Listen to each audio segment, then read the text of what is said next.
أذكر عندما كنت في سن السابعة كنا نسكن في منطقة شمال السعودية في بيت من طابق واحد شعبي، وكل البيوت حولنا كانت شعبية لأن المحافظات كانت في طور البناء آنذاك.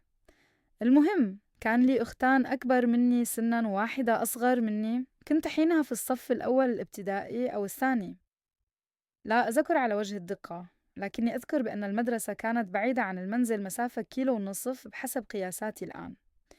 وكان بين المدرسة والمسافة إلى بيتنا يوجد بيت أبيض مهجور، كان كبير جدا كأنه مستشفى أو مدرسة مهجورة، والأبواب الخارجية مخلوعة وموضوعة جنب السور، بحيث ونحن زاهيين إلى المدرسة نمر من داخل حوش باحة.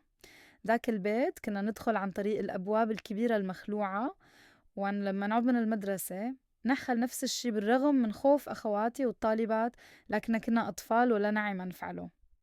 في يوم ونحن عائدين من المدرسة أصرت أختي الكبرى على رؤية ما يحتويه ذلك البيت المهجور من الداخل، وكان عبارة عن غرف كثيرة أظنها كانت فصول، لأن أختي قالت إنها رأت طاولات وكراسي مبعثرة داخلها، وكان بعض تلك الفصول مغلق.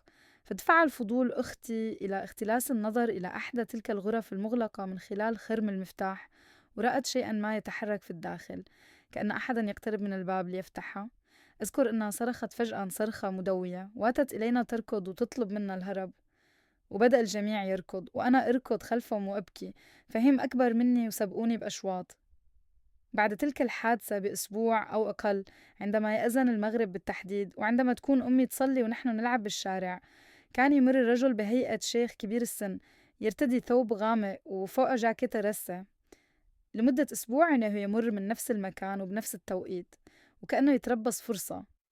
والغريب اللي حيرنا إلى الآن هو إنه ما كان يجي عندي إلا وأمي تصلي، ولما نناديها لتسرع وتشود يكون قد اختفى بلمح البصر.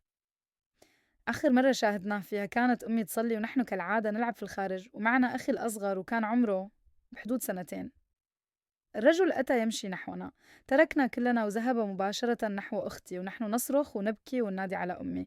أمسك بعنقها وكأنه يريد خنقة، وكان يلتفت إلى أختي التي هي أكبرنا، لكن عندما سمع أمي آدمة ترك أختي وأسرع بالمشي إلى أن اختفى بطريقة أسرع من البرق. ركضت أمي في أسره لكنه كان قد اختفى نم، وبعدها لم نشاهده أبدا حتى تركنا تلك المنطقة.